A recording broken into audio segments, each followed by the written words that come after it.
I thought I had finally escaped everything that weighed me down. The cabin was cheap, suspiciously cheap, but I didn't question it. I wanted isolation, a place where no one knew my name or my past. The realtor barely spoke during the sale. His hand shook when he gave me the keys, and when I asked why the price was so low, he only said, "People don't stay long."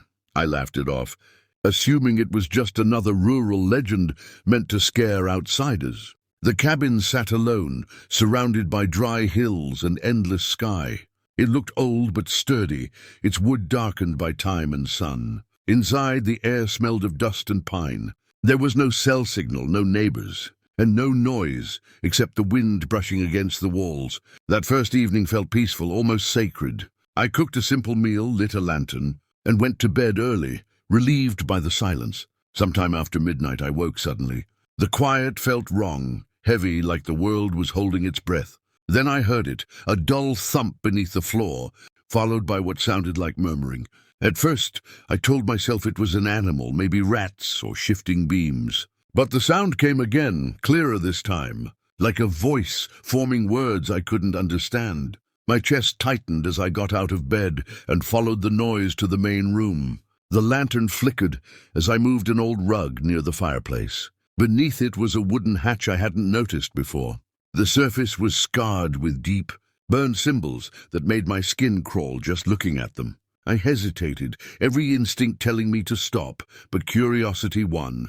When I forced the hatch open, a wave of icy air rushed up, carrying the scent of earth and stone. A narrow staircase descended into darkness. I shined my flashlight down and saw a basement, stone walls, far older than the cabin itself. That alone made no sense. Then I saw her. She stood at the bottom step, calm and unafraid, dressed in traditional Apache clothing, her long, dark hair braided neatly down her back, her eyes locked onto mine, as if she had been waiting. "You came back late," she said softly. My heart pounded so hard I thought I might pass out. Who are you?" I whispered. She looked genuinely confused by my question. "I am your wife," she replied. And in that moment, standing above a basement that shouldn't exist, I knew the cabin had never been cheap at all. I backed away from her, my mind scrambling for logic, for any explanation that didn't involve madness. The beam of my flashlight shook as I pointed it at her face, searching for signs of a trick or a hallucination. She didn't flinch. She simply watched me, her expression a mixture of patience and quiet sadness, as if my fear was something she had seen many times before. Slowly, she climbed the steps, each footfall solid and real. When she reached the top, she stopped just an arm's length away from me. Her name, she told me, was Nashala.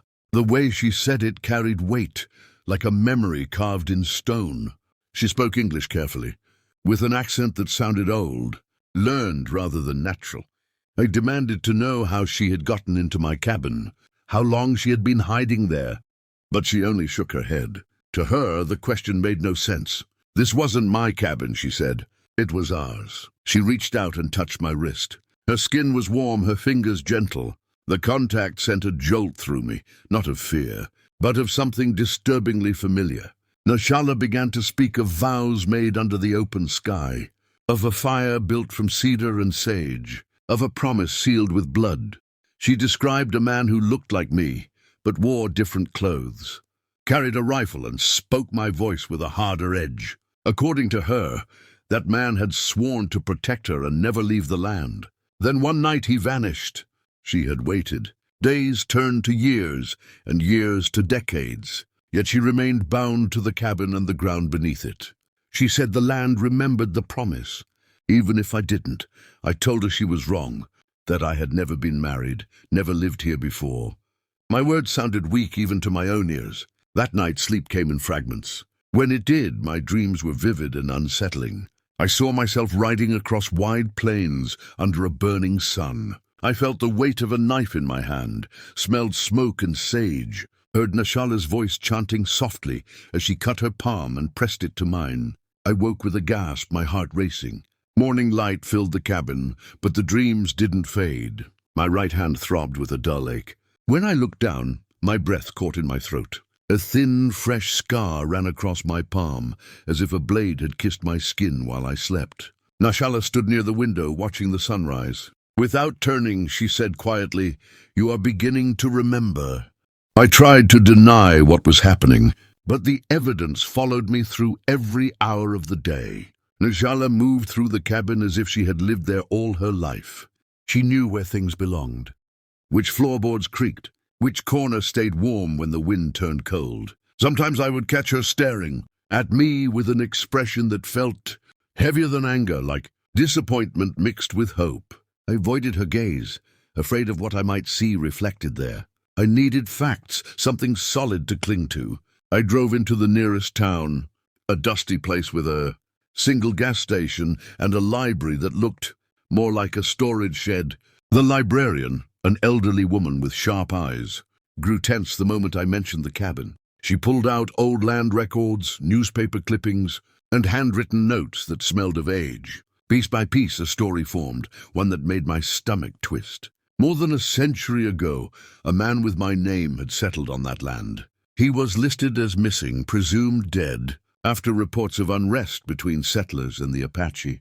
One article mentioned a woman, an Apache wife, though her name had been scratched out, as if someone had tried to erase her from history.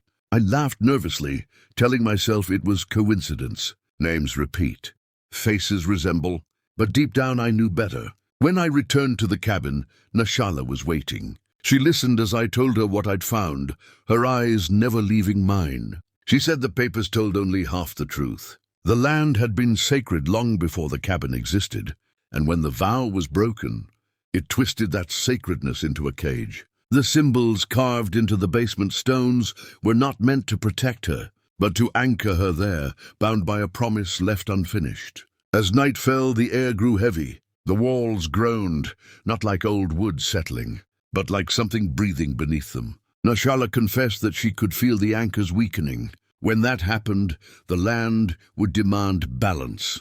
It would not let the past remain unresolved forever. That was when she told me about the others. Men who had come before me, drawn by the cheap price, the quiet isolation. They were not strangers, she said. They were echoes of me, lives lived and lost. Each one failing to remember fully, each one leaving her alone again. Some fled in terror, some disappeared entirely. Fear clawed at my chest, but beneath it was guilt so sharp it hurt. If what she said was true, then I had abandoned her again and again. The cabin creaked violently, dust raining from the beams.